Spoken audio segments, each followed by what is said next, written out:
how do you explain when things don't go as we assume? Or better, how do you explain when others are able to achieve things that seem to defy all of the assumptions? For example, why is Apple so innovative? Year after year after year after year, they're more innovative than all their competition.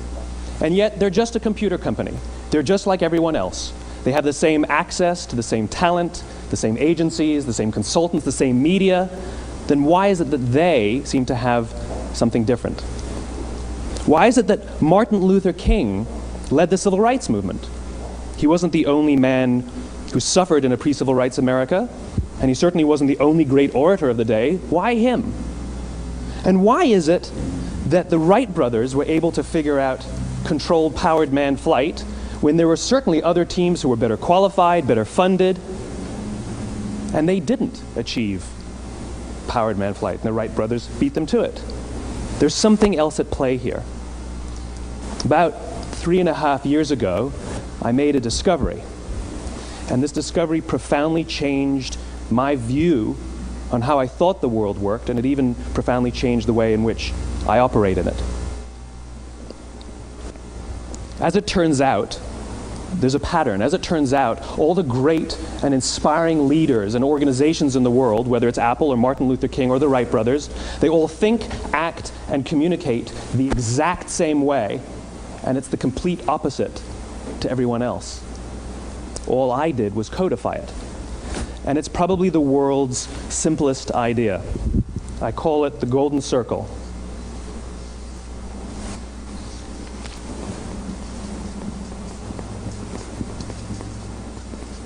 Why, how, what? This little idea explains why some organizations and some leaders are able to inspire where others aren't. Let me define the terms really quickly.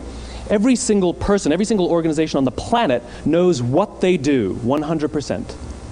Some know how they do it, whether you call it your differentiating value proposition or your proprietary process or your USP.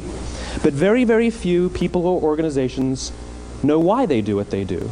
And by why, I don't mean to make a profit. That's a result. It's always a result. By why, I mean what's your purpose? What's your cause? What's your belief? Why does your organization exist? Why do you get out of bed in the morning? And why should anyone care? Well, as a result, the way we think, the way we act, the way we communicate is from the outside in. It's obvious. We go from the clearest thing to the fuzziest thing.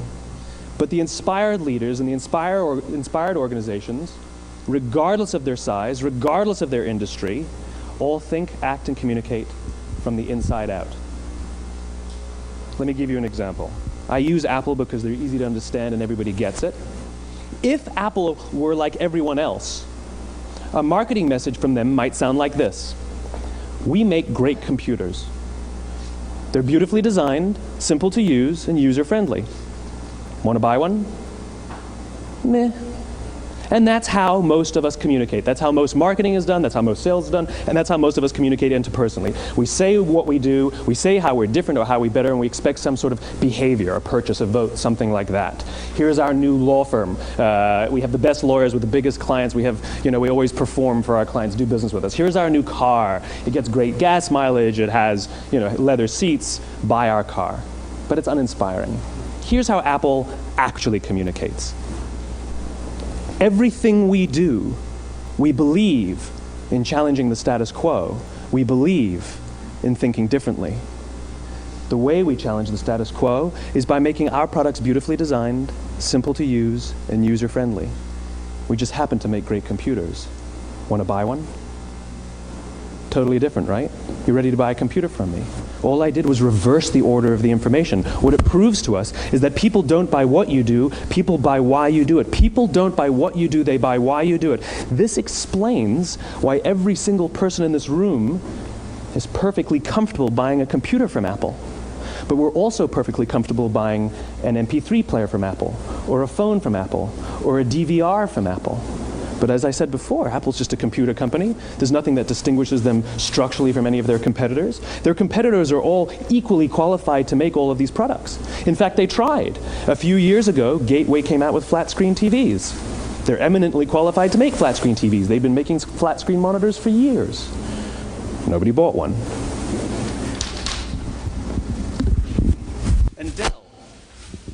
Dell came out with MP3 players and PDAs. And they make great quality products, and they can make perfectly well-designed products, and nobody bought one. In fact, talking about it now, we can't even imagine buying an MP3 player from Dell. Why would you buy an MP3 player from a computer company? But we do it every day. People don't buy what you do, they buy why you do it. The goal is not to do business with everybody who needs what you have. The goal is to do business with people who believe what you believe. Here's the best part. None of what I'm telling you is my opinion. It's all grounded in the tenets of biology, not psychology, biology. If you look at a cross-section of the human brain, looking from the top down, what you see is the human brain is actually broken into three major components that correlate perfectly with the golden circle. Our newest brain, our Homo sapien brain, our neocortex, corresponds with the what level. The neocortex is responsible for all of our rational and analytical thought and language. The middle two sections make up our limbic brains, and our limbic brains are responsible for all of our feelings, like trust and loyalty. It's also responsible for all human behavior, all decision-making, and it has no capacity for language. In other words, when we communicate from the outside in, yes, people can understand vast amounts of complicated information like features and benefits and facts and figures. It just doesn't drive behavior. When we communicate from the inside out, we're talking directly to the part of the brain that controls behavior, and then we allow people to rationalize it with the tangible things we say and do. This is where gut decisions come from. You know, sometimes you can give somebody all the facts and your figures, and they say, I know what all the facts and details say, but it just doesn't feel right. Why would we use that verb? It doesn't feel right. Because the part of the brain that controls decision-making doesn't control language. And the best we can muster up is, I don't know, it just doesn't feel right. Or sometimes you say you're leading with your heart or you're leading with your soul. Well, I hate to break it to you, those aren't other body parts controlling your behavior. It's all happening here in your limbic brain, the part of the brain that controls decision-making and not language. But if you don't know why you do what you do, and people respond to why you do what you do, then how will you ever get people to vote for you or buy something from you, or more importantly, be loyal and want to be a part of what it is that you do? Again, the goal is not just to sell people who need what you have. The goal is to sell to people who believe what you believe. The goal is not just to hire people who need a job. It's to hire people who believe what you believe. I always say that, you know, there's if you hire people just because they can do a job, they'll work for your money. But if you hire people who believe what you believe, they work for you with blood and sweat and tears. And nowhere else is there a better example of this than with the Wright brothers. Most people don't know about Samuel Pierpont Langley. And back in the early 20th century, the pursuit of powered man flight was like the dot-com of the day. Everybody was trying it. And Samuel Pierpont Langley had what we assume to be the recipe for success. I mean, even now, you ask people, why did your product or why did your company fail? And people always give you the same permutation of the same three things. Undercapitalized, the wrong people, bad market conditions. It's always the same three things. So let's explore that. Samuel Pierpont Langley was given $50,000 by the War Department to figure out this flying machine. Money was no problem. He held a seat at Harvard and worked at the Smithsonian and was extremely well connected. He knew all the big minds of the day. He hired the best minds money could find, and the market conditions were fantastic. The New York Times followed him around everywhere, and everyone was rooting for Langley. And how come we've never heard of Samuel Pierpont Langley? A few hundred miles away in Dayton, Ohio, Orville and Wilbur Wright. They had none of what we consider to be the recipe for success. They had no money. They paid for their dream with the proceeds from their bicycle shop. Not a single person on the Wright brothers' team had a college education, not even Orville or Wilbur. And the New York Times followed them around nowhere. The difference was Orville and Wilbur were driven by a cause, by a purpose, by a belief. They believed that if they could figure out this flying machine, it'll change the course of the world. Samuel Pierpont Langley was different. He wanted to be rich, and he wanted to be famous. He was in pursuit of the result. He was in pursuit of the riches. And lo and behold, look what happened. The people who believed in the Wright brothers' dream worked with them with blood and sweat and tears. The others just worked for the paycheck. And they tell stories of how every time the Wright brothers went out, they would have to take 5 sets of parts because that's how many times they would crash before they came in for supper. And eventually, on December 17th, 1903, the Wright brothers took flight. And no one was there to even experience it. We found out about it a few days later. And further proof that Langley was motivated by the wrong thing, the day the Wright brothers took flight, he quit. He could have said, "That's an amazing discovery, guys. Now we'll improve upon your technology." But he didn't.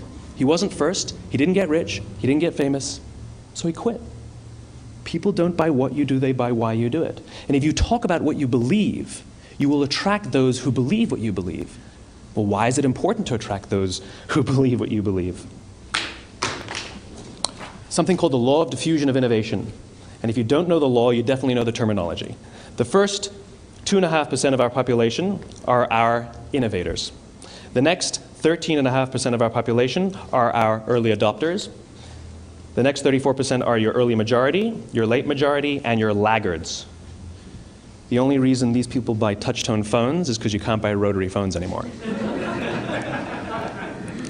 We all sit at various places at various times on the scale, but what the law of diffusion of innovation tells us is that if you want mass market success or mass market acceptance of an idea, you cannot have it until you achieve this tipping point between 15 and 18% market penetration, and then the system tips. And I love asking businesses, what's your conversion on new business? And they love to tell you, oh, it's about 10%, proudly. Well, you can trip over 10% of the customers. We all have about 10% who just get it. That's how we describe them, right? That's like that gut feeling, oh, they just get it. The problem is, how do you find the ones that just get it before you're doing business with them versus the ones who don't get it? So it's this here, this little gap, that you have to close, as Geoffrey Moore calls it, crossing the chasm. Because you see, the early majority will not try something until someone else has tried it first. And these guys, the innovators and the early adopters, they're comfortable making those gut decisions. They're more comfortable making those intuitive decisions that are driven by what they believe about the world and not just what product is available. These are the people who stood online for 6 hours to buy an iPhone when they first came out, when you could have just walked into the store the next week and bought one off the shelf. These are the people who spent $40,000 on flat-screen TVs when they first came out, even though the technology was substandard. And by the way, they didn't do it because the technology was so great. They did it for themselves. It's because they wanted to be first. People don't buy what you do, they buy why you do it. And what you do simply proves what you believe. In fact, people will do the things that prove what they believe. The reason that person bought the iPhone in the first 6 hours, or stood in line for 6 hours, was because of what they believed about the world and how they wanted everybody to see them. They were first. People don't buy what you do, they buy why you do it. So let me give you a famous example, a famous failure and a famous success of the law of diffusion of innovation. First, the famous failure. It's a commercial example. As we said before a second ago, the recipe for success is money and the right people and the right marketing conditions, right? You should have success then. Look at TiVo. From the time TiVo came out about 8 or 9 years ago to this current day, they are the single highest quality product on the market. Hands down, there is no dispute. They were extremely well funded. Market conditions were fantastic. I mean, we use TiVo as a verb. I TiVo stuff on my piece of junk Time Warner DVR all the time. But TiVo is a commercial failure. They've never made money. And when they went IPO, their stock was at about $30 or $40 and then plummeted, and it's never traded above 10. In fact, I don't think it's even traded above 6, except for a couple of little spikes. Because you see, when TiVo launched their product, they told us all what they had. They said, we have a product that pauses live TV, skips commercials, rewinds live TV, and memorizes your viewing habits without you even asking. And the cynical majority said, we don't believe you, we don't need it, we don't like it, you're scaring us. What if they had said, if you're the kind of person who likes to have total control over every aspect of your life, boy, do we have a product for you. It pauses live TV, skips commercials, memorizes your viewing habits, etc., etc. People don't buy what you do, they buy why you do it, and what you do simply serves as the proof of what you believe. Now let me give you a successful example of the law of diffusion of innovation. In the summer of 1963, 250,000 people showed up on the Mall in Washington to hear Dr. King speak. They sent out no invitations, and there was no website to check the date. How do you do that? Well, Dr. King wasn't the only man in America who was a great orator. He wasn't the only man in America who suffered in a pre-civil rights America. In fact, some of his ideas were bad. But he had a gift. He didn't go around telling people what needed to change in America. He went around and told people what he believed. I believe, I believe, I believe, he told people. And people who believed what he believed took his cause and they made it their own, and they told people. And some of those people created structures to get the word out to even more people. And lo and behold, 250,000 people showed up on the right day, on the right time to hear him speak. How many of them showed up for him? 0. They showed up for themselves. It's what they believed about America that got them to travel on a bus for 8 hours to stand in the sun in Washington in the middle of August. It's what they believed, and it wasn't about black versus white. 25% of the audience was white. Dr. King believed that there were 2 types of laws in this world, those that are made by a higher authority and those that are made by man. And not until all the laws that are made by man are consistent with the laws that are made by the higher authority will we live in a just world. It just so happens that the civil rights movement was the perfect thing to help him bring his cause to life. We followed him not for him, but for ourselves. And by the way, he gave the I have a dream speech, not the I have a plan speech. Listen to politicians now with their comprehensive 12-point plans. They're not inspiring anybody. Because there are leaders and there are those who lead. Leaders hold a position of power or authority, but those who lead inspire us. Whether they're individuals or organizations, we follow those who lead, not because we have to, but because we want to. We follow those who lead, not for them, but for ourselves. And it's those who start with why that have the ability to inspire those around them or find others who inspire them. Thank you very much.